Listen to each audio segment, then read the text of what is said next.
ವರ್ಷದಿಂದ ಮಾಡ್ಕೊಂಡು ಬರ್ತಾ ಇದ್ದೀವಿ. ಈ ಡೆಮಿನಾರ್ ಮಾಡ್ಬೇಕಾದ್ರೆ ಇಂಡಿಯನ್ ಕಾಂಕ್ರೀಟ್ ಇನ್ಸ್ಟಿಟ್ಯೂಟ್ ಬ್ಯಾಂಗ್ಳೂರ್ ಸೆಂಟರ್ದು ಫ್ಲಾಗ್ಶಿಪ್ ಇವೆಂಟು. ನಾನು ಅದರಿಂದ ಪ್ರೆಸಿಡೆಂಟ್ ಚೇರ್ಮನ್ ಆಗಿದ್ದೀನಿ. ನನ್ನ ಹೆಸರು HR ಗಿರೀಶ್ ಅಂತ. ಈ ಡೆಮಿನಾರ್ ಮಾಡ್ಬೇಕಾದ್ರೆ we have experts and very experience reputed professionals who will be heading the organizing committee. So it is a very coveted and important position. ಈ ಟೈಮ್ ಡೆಮಿನಾರ್ಗೆ ಆರ್ಗನೈಸಿಂಗ್ ಕಮಿಟಿ ಚೇರ್ಮನ್ ಆಗಿ Gururaj S ಕಳಿ ಅನ್ನೋರು is A engineer and one of the best and renown structural engineers ನಮ್ಮ ಭಾರತದಲ್ಲಿ ಅವರಿದ್ದಾರೆ. ಹಾಗೆ quality control ಕನ್ಸ್ಟ್ರಕ್ಷನಲ್ಲಿ ಎಷ್ಟು ಮುಖ್ಯ ಆಗಿರುತ್ತೋ ಅದೇ ಥರ ನಮ್ಮಲ್ಲಿ one of the best in class experts ನಮ್ಮ ಭಾರತದಲ್ಲಿ ಇರೋರು ಡಾಕ್ಟರ್ ನಾಗೇಂದ್ರ ಅಂತ. ಈ ಪರ್ಟಿಕ್ಯುಲರ್ ಈವೆಂಟ್ಗೆ ಅವರು ಆರ್ಗನೈಸಿಂಗ್ ಸೆಕ್ರೆಟರಿ ಆಗಿದ್ದಾರೆ. ಸೊ ಇದನ್ನ ನಾವು ಈ ತಿಂಗಳು 25-26ನೇ ತಾರೀಕು ನಿಮ್ಯಾನ್ಸ್ ಕನ್ವೆನ್ಷನ್ ಸೆಂಟ್ರಲ್ಲಿ ಮಾಡ್ತಾ ಇದ್ದೀವಿ. ಇದರಿಂದ ಏನು ಬೆನಿಫಿಟ್ ಆಗುತ್ತೆ ಅನ್ನೋದು ನಮ್ಮ ಗುರುರಾಜ್ ಸರ್ ಅವರು ಈಗ ತಮಗೆ ತಿಳಿಸ್ಕೊಡ್ತಾರೆ. ನನ್ನ ಹೆಸರು ಗುರುರಾಜ್ ಎಸ್ ಸ್ವಾಮಿ ಅಂತ. Webinar is a very important event for construction industry. Construction ಇಂಡಸ್ಟ್ರಿಯಲ್ಲಿ ಒಂದು ಅಕಾಡೆಮಿಕ್ ಅನದರ್ ಪ್ರಾಕ್ಟಿಕಲ್ ಆಸ್ಪೆಕ್ಟ್ಸ್ ಇರುತ್ತೆ. ಅದನ್ನು ನಾವು ಡೆಮಾನ್ಸ್ಟ್ರೇಟ್ ಮಾಡ್ತೀವಿ ಆ್ಯಂಡ್ ಆಲ್ಸೋ ಲೆಕ್ಚರ್ಸ್ ಮಾಡ್ತೀವಿ. So latest developments, latest technology, latest design principles of buildings, infrastructure, everything will be discussed ಅಂತ. ಇದೇನಾಗುತ್ತೆ ಅಂದರೆ ಬರೋರಿಗೆ not only they hear about the lectures, but they also see the practical aspects of construction. What are the latest technologies, latest materials which are available for doing the construction. So ಇದರಿಂದ ಎಲ್ಲರಿಗೂ ಬರೋರಿಗೆಲ್ಲ ಭಾಳ ಉಪಯೋಗ ಆಗುತ್ತೆ. ಅದರಿಂದ ಇದನ್ನು ನಾವು 2 ವರ್ಷಕ್ಕೊಂದ್ಸತಿ ಮಾಡೋದ್ರಲ್ಲಿ we bring lot of new technologies, new things to be displayed there for people to absorb, acknowledge and use it for their beneficial purposes. ಇದೇ ಥರ ಬೇಕಷ್ಟು ಮಾಡಿರೋದ್ರಿಂದ ನಮಗೆ ಭಾಳ ಜನ ಪ್ರೋತ್ಸಾಹ ಮಾಡ್ತಾ ಇದ್ದಾರೆ. ಇಲ್ಲಿನ ಕನ್ಸ್ಟ್ರಕ್ಷನ್ ಇಂಡಸ್ಟ್ರಿನಲ್ಲಿ ಅವ್ರು ಯಾರ್ಯಾರು ಇದ್ದಾರೋ ಅವರೆಲ್ಲ ಬಂದು ನಮಗೆ ಸ್ಪಾನ್ಸರ್ ಮಾಡ್ತಾರೆ. ಅದರಿಂದ ನಾವು ಈ ಒಂದು ಡೆಮಿನಾರ್ನ 2 ವರ್ಷಕ್ಕೊಂದ್ಸತಿ ಮಾಡ್ತೀವಿ. ಇದು as it is already told, it's in Nimans on 25th and 26th of February. You are all welcome there to participate and see how it happens, how you can spread the news of civil engineering in a bigger way, because civil engineering is one of the very badly ಪ್ರಚಾರ ಮಾಡಿರೋದು. ಅದನ್ನು ನಾವು ಹಾಗೆ ಕಡಿಮೆ ಮಾಡ್ಬೋದು ಅಂತ ತೋರಿಸ್ಕೊಳ್ಬೋದು. ಸೌತ್ಗೆ ನಾನು vice president ಆಗಿದ್ದೀನಿ. ಹಾಗೂ ಇಲ್ಲಿ ಬೆಂಗಳೂರಿನಲ್ಲಿ ನಮ್ಮದೇ ಆದ ಒಂದು ಕಂಪನಿನಲ್ಲಿ ಬಿಲ್ಡಿಂಗ್ ಮೆಟೀರಿಯಲ್ಸ್ಗಳ ಗುಣಮಟ್ಟ ಕ್ವಾಲಿಟಿ ಕಂಟ್ರೋಲ್ ಮಾಡ್ತಿದ್ದೆವು, ಮೆಟೀರಿಯಲ್ಸ್ ಟೆಸ್ಟಿಂಗು. ಈ ಒಂದು ಕಾರ್ಯಕ್ರಮದಲ್ಲಿ ಕಾಂಕ್ರೀಟ್, ಪೆನೋರಮಾ ಮತ್ತು ಡೆಮಿನಾರ್ ಅಂತ ಏನು ಕರಿತೀವಿ. ಡೆಮಿನಾರ್ ಬಗ್ಗೆ ಆಗಲೇ ಇಂಜಿನಿಯರ್ ಗಿರೀಶ್ ಅವರು ಹೇಳಿದರು. ಇದರಲ್ಲಿ ಮುಖ್ಯವಾಗಿ ಏನಾಗುತ್ತೆ ಅಂದರೆ ನಾವೇನೋ ಡೆಮಾನ್ಸ್ಟ್ರೇಷನ್ ಮಾಡ್ತಾಯಿದ್ರೆ 500-600 ಜನ ಒಟ್ಟಿಗೆ ನಿಂತು ನೋಡ್ಲಿಕ್ಕೆ ಆಗೋದಿಲ್ಲ. ಅದಕ್ಕೋಸ್ಕರ ಇವರೆಲ್ಲರೂ ಒಂದು ಆಡಿಟೋರಿಯಂನಲ್ಲಿ ಕೂರಿಸಿದಾಗ ಹೊರಗಡೆ ನಡೀತಿರೋ ಡೆಮಾನ್ಸ್ಟ್ರೇಷನ್ನ ನಾವು ಆಡಿಟೋರಿಯಂಗೆ ಟೆಲಿಕಾಸ್ಟ್ ಥರ ಮಾಡ್ತೀವಿ. It will be being in to the auditorium. ಅದು ಮಾಡಿದಾಗ ಒಳಗಡೆ ಕೂತಿದ್ದವರೆಲ್ಲ ಅದನ್ನು ದೊಡ್ಡ ಸ್ಕ್ರೀನ್ ಮೇಲೆ ನೋಡಿ ತಮಗೆ ಬಂದ ಡೌಟ್ಗಳ ಬಗ್ಗೆ ಸಂಶಯಗಳನ್ನ ಪರಿಹರಿಸ್ಕೊಳ್ಬೋದು. ಹೊರಗಡೆ ನಡೀತಿರೋರು ಅಲ್ಲಿಂದ ಇಂಟ್ರಾಕ್ಷನ್ ಮಾಡ್ತಾರೆ, ಹೊರಗಡೆ ಇರೋರು ಮತ್ತು ಒಳಗಡೆ ಇರೋರು.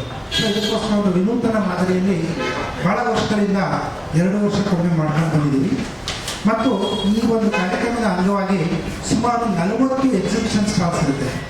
ಈ ಎಕ್ಸಿಬಿಷನ್ ಸ್ಟಾಲ್ಸಲ್ಲಿ ಅನೇಕ ಹೊಸ ಸಾಮಗ್ರಿಗಳು, ಕನ್ಸ್ಟ್ರಕ್ಷನ್ ಕ್ಷೇತ್ರದಲ್ಲಿ ಆಗಿರುವಂತಹ ವಿನೂತನ ಆವಿಷ್ಕಾರಗಳು ಇವುಗಳನ್ನೆಲ್ಲ ತೋರಿಸ್ಕೊಡ್ತಾರೆ. ಅವರು ತಮಗೆಲ್ಲ ಗೊತ್ತಿರೋಂಗೆ ಸ್ಟೀಲ್ ಅಂದರೆ ನಿಮಗೆಲ್ಲ ಗೊತ್ತಿದೆ, ಕರೋಷನ್ ಆಗುತ್ತೆ ಅಂತ ಹೇಳ್ತೀವಿ.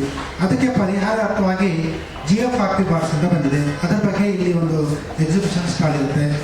ಮತ್ತು ಇನ್ನೂ ಅನೇಕ ಮೆಟೀರಿಯಲ್ಗಳು ಸಸ್ಟೈನಬಿಲಿಟಿ ಪಾಯಿಂಟ್ ಆಫ್ ವ್ಯೂಯಿಂದ ಕಾರ್ಬನ್ ಕ್ರೆಡಿಟ್ ಅಂತ ಇತ್ತೀಚೆಗೆ ನಾವು ಭಾಳಷ್ಟು ಕಡೆ ಮಾತಾಡ್ತಾ ಇದ್ದೀವಿ.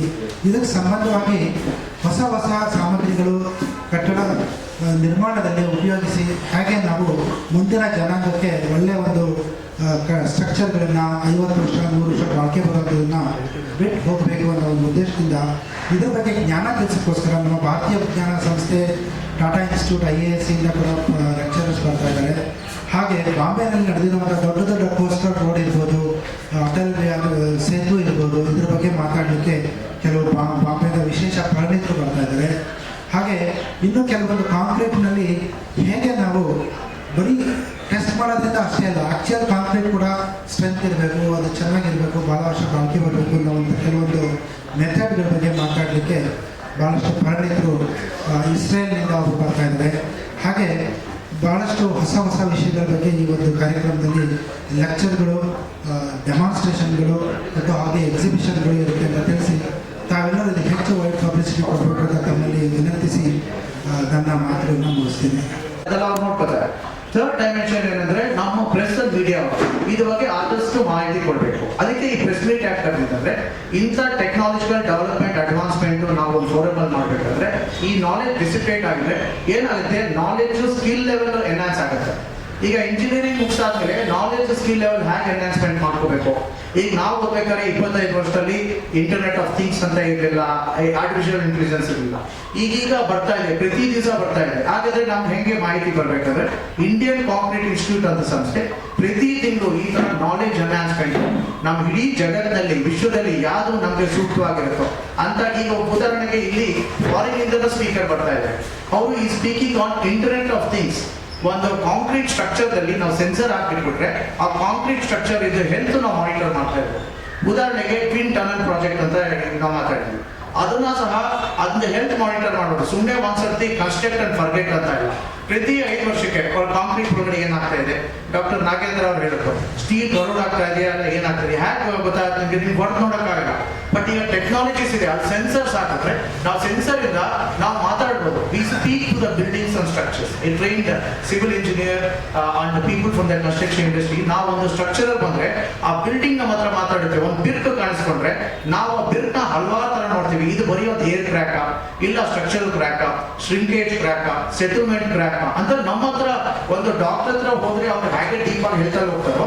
ಈಗ ನಾವು ನೆಗಡಿ ಬಂದ್ರೆ ಬರೀ ನೆಗಡಿ ಅಂತ ಲೇಮನ್ಗೆ ಗೊತ್ತಾಗುತ್ತೆ, ಬಟ್ ಡಾಕ್ಟರ್ ಅದು ನಿಜವಾಗ್ಲೂ ನೆಗಡಿನ, ವೈರಲ್ ಇನ್ಫೆಕ್ಷನ್, ನ್ಯೂಮೋನಿಯಾನ ಆ ಥರ ಅವ್ರು ಗೊತ್ತಿರುತ್ತೆ. ಹಾಗೆ ನಾವು ಸಿವಿಲ್ ಇಂಜಿನಿಯರ್ಸ್, ಕನ್ಸ್ಟ್ರಕ್ಷನ್ ಫೆಟರ್ನಿಟಿ ಈ ನಾಲೆಜ್ನೆಲ್ಲ ಮಾಡ್ತೀವಿ. ಈ ನಾಲೆಜ್ ಹೇಗೆ ಡಿಸಿಮಿನೇಟ್ ಮಾಡಬೇಕು, ಈ ನಾಲೆಜ್ ಡಿಸಿಮಿನೇಟ್ ಮಾಡಬೇಕಾಗಿರೋದು ಗೌರ್ಮೆಂಟ್ ಇಂಜಿನಿಯರ್ಸು, ಪ್ರೈವೇಟ್ ಇಂಜಿನಿಯರ್ಸು, ನಮ್ದು ಅಕಾಡೆಮಿಷಿಯನ್ಸು, ಇನೋವೇಟರ್ಸು, ಕನ್ಸ್ಟ್ರಕ್ಷನ್ ಮೆಟೀರಿಯಲ್ ಮ್ಯಾನುಫ್ಯಾಕ್ಚರ್ಸ್, ಇದಕ್ಕೆಲ್ಲ ಈ ನಾಲೆಜ್ ಡಿಸಿಮಿನೇಷನ್ಗೋಸ್ಕರ ಈ ಪ್ಲಾಟ್ಫಾರ್ಮ್ ಮಾಡ್ತಾರೆ ನಾವು. ಇದರಿಂದ ಪ್ರೈಮರಿಲಿ ಕನ್ಸ್ಟ್ರಕ್ಷನ್ ಇನ್ಫ್ರಾಸ್ಟ್ರಕ್ಚರ್ ಪ್ರೊಫೆಷನಲ್ಸ್ಗೆ ಹೆಲ್ಪ್ ಆಗುತ್ತೆ. ಅದ್ರ ಜೊತೆಲಿ ನಮ್ಮ ಡಾಕ್ಟರ್ ನಾಗೇಂದ್ರ ಸರ್ ಹೇಳಿದ್ರು, ಗುರುರಾಜ್ ಸರ್ ಹೇಳಿದ್ರು, ಅದು ಬರೀ ಅವ್ರು ಮಾತ್ರ ಬರಬೇಕು ಅಂತ ಏನಿಲ್ಲ. ಇವನ್ ಇಂಡಿವಿಜುವಲ್ ಹೋಮ್ ಬಿಲ್ಡರ್ಸ್ ಯಾರೋ ಒಂದು ಸೈಟ್ ತಗೊಂಡಿರ್ತಾರೆ, ನಾವು ಮನೆ ಕಟ್ಟಬೇಕು ಅಂದ್ರೆ ಅಲ್ಲಿ ಎಕ್ಸಿಬಿಷನ್ ಸ್ಟಾಲ್ಸ್ ಇದೆ, ಹೆಚ್ಚು ಕಮ್ಮಿ 50 ಎಕ್ಸಿಬಿಷನ್ ಸ್ಟಾಲ್ಸ್ ಇದೆ.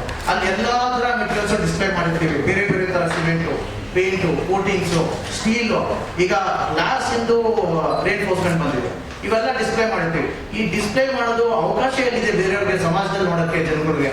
ಇಂಥ ಸಂಸ್ಥೆಯಲ್ಲಿ ಬಂದ್ರೆ, ಇಂಥ ಒಂದು ಇವೆಂಟ್ ಬಂದ್ರೆ ಅವ್ರಿಗೆಲ್ಲ ಒಂದೇ ಕಡೆ ಸಿಗುತ್ತೆ, ಅವ್ರು ಹುಡುಕೊಂಡು ಹೋಗೋಕ್ಕಾಗಲ್ಲ. ಈಗ ಯಾರೋ ಒಬ್ರು ಗ್ಲಾಸ್ ಮೆಮೊರಿ ಎನ್ಫೋರ್ಸ್ಮೆಂಟ್ ಹಾಕಿ ಅಂದ್ರೆ ಪಾಪ ಎಲ್ಲಿ ಎಷ್ಟು ಜನಕ್ಕೆ ಗೊತ್ತಿರುತ್ತೆ, ತಮಗೆ ಗೊತ್ತಿಲ್ಲ. ಯಾಕಂದ್ರೆ ನಾವು ದಿನನಿತ್ಯ ಫೀಲ್ಡ್ ಅಂದ್ರೆ ಗೊತ್ತಾಗುತ್ತೆ, ಇಲ್ಲ ಅಂದ್ರೆ ಹೇಗೆ.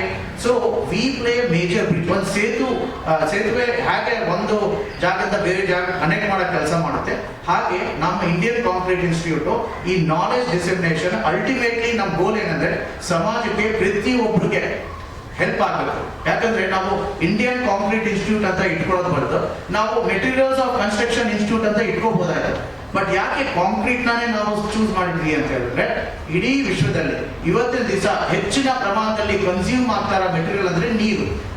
ನೀರಿಗೆ ನೆಕ್ಸ್ಟ್ ಮೆಟೀರಿಯಲ್ ಕನ್ಸ್ಯೂಮ್ ಆಗ್ತಾ ಇದೆ ಇಡೀ ವಿಶ್ವದಲ್ಲಿ ಅಂದ್ರೆ ಕಾಂಕ್ರೀಟ್. ಆಶ್ಚರ್ಯ ಆಗೋದು. ಕಾಂಕ್ರೀಟ್ ಹೆಸರು HR ಗಿರೀಶ್ ಅಂತ. ನಾನು ಇಂಡಿಯನ್ ಕಾಂಕ್ರೀಟ್ ಇನ್ಸ್ಟಿಟ್ಯೂಟ್ ಬ್ಯಾಂಗ್ಳೂರ್ ಸೆಂಟರಿಂದ ನಾನು ಚೇರ್ಮನ್ ಆಗಿದ್ದೀನಿ. ಇದು ಡೆಮಿನಾರ್ ಅನ್ನೋದು ನಮ್ಮದು 2 ವರ್ಷಕ್ಕೆ ಒಂದು ಸರ್ತಿ ಆಗುವಂಥ ಒಂದು ದೊಡ್ಡ ಮೆಗಾ ಇಂಟರ್ನ್ಯಾಷನಲ್ ಇವೆಂಟು. ಈ ಸರ್ತಿ ಥೀಮ್ ಇರೋದು ಕಾಮೆಟ್ ಅಂತ, which is a short for construction materials, equipment, technology and systems.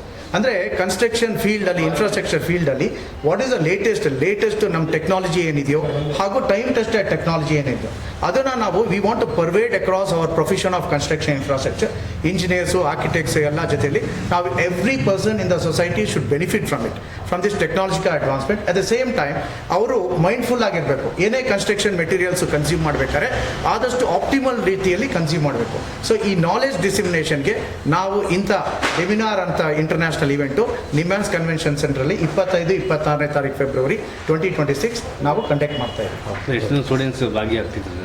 Students ಇದರಲ್ಲಿ ಕನಿಷ್ಠ 150ಕ್ಕಿಂತ ಹೆಚ್ಚು ಸ್ಟೂಡೆಂಟ್ಸು ಅಕಾಡೆಮಿಷಿಯನ್ಸ್ ಭಾಗವಹಿಸ್ತಾ ಇದ್ದಾರೆ. ಅವರು ಬಿಟ್ಟು ಹೆಚ್ಚು ಕಮ್ಮಿ ಒಂದು 400-450 ಜನ ಇಂಡಸ್ಟ್ರಿ ಪ್ರಾಕ್ಟೀಷನರ್ಸ್ ಆಗ್ತಾ ಇದ್ದಾರೆ. ಇನ್ ಅಡಿಷನ್ ಆನ್ಲೈನು ಸುಮಾರು ಜನ ಅಟೆಂಡ್ ಆಗೋಂಥ ಸಾಧ್ಯತೆ ಇದೆ. ಓಕೆ ಸರ್, ಇದರಲ್ಲಿ ಕಂಪ್ಲೀಟ್ ಮಾಡಿದವಾಗ ನಿಮ್ಮ ಇದರಿಂದ ನೆಕ್ಸ್ಟ್ ವೇಕೆನ್ಸಿ ಕೊಡೋಂಥ ಆಪರ್ಚುನಿಟಿ ಇದು ಕಂಪ್ಲೀಟ್ ಮಾಡಿದ್ರೆ ಖಂಡಿತ ನಾವೆಲ್ಲರಿಗೂ ಸರ್ಟಿಫಿಕೇಟ್ ಕೊಡ್ತೀವಿ. ಆ ಸರ್ಟಿಫಿಕೇಟ್ ಇಂದ ಎಷ್ಟು ವೆಯ್ಟ್ ಇರುತ್ತೆ ಅಂದರೆ ಆ ಸರ್ಟಿಫಿಕೇಟ್ ನೋಡಿದ್ರು ಓ ಹೌದು ಇಂಥ ಟೆಕ್ನಾಲಜಿಕಲ್ ಅಡ್ವಾನ್ಸ್ಮೆಂಟು ಅಂದರೆ ಅಪ್ಸ್ಕಿಲಿಂಗ್ ಅಂತ ನಾವೇನು ಕರಿತೀವೋ ಅದಕ್ಕೆ ಅವ್ರಿಗೆ ಭಾಳ ಹೆಲ್ಪ್ ಆಗುತ್ತೆ. ಅವ್ರಿಗೆ ಅಸೈನ್ಮೆಂಟ್ಸ್ ಆಗಿರ್ಬೋದು, ಜಾಬ್ ಇಂದು ಬೇರೆ ಕೆಲಸ ಸಿಗೋಂಥದ್ದು ಭಾಳ ಹೆಲ್ಪು ಆಗುತ್ತೆ. ನನ್ನ ಹೆಸರು ಗುರುರಾಜ್ ಅಂತ. I am the CMD of Innotech consultants and I represent here as chairman of the organising committee of the webinar which we are going to conduct on 25th and 26th of February. ಇಲ್ಲ ನೋಡಬೇಕು, ನಂಗೆ engineers meet ಮಾಡಬೇಕು, consultants, architects meet ಮಾಡಬೇಕಂದ್ರೆ ಇಲ್ಲಿ ಬಂದರೆ ಇಲ್ಲಿ ಎಲ್ಲರೂ ಸಿಗ್ತಾರೆ. ಸಾಮಾನ್ಯ ಒಂದು 500 ಜನ ಡೆಲಿಗೇಟ್ಸ್ ಅಟೆಂಡ್ ಮಾಡ್ತಾ ಇದ್ದಾರೆ. 100ಕ್ಕಿಂತ ಹೆಚ್ಚಾಗಿ ಎಕ್ಸ್ಪರ್ಟ್ಸ್ ಪಾರ್ಟಿಸಿಪೇಟ್ ಮಾಡ್ತಾರೆ.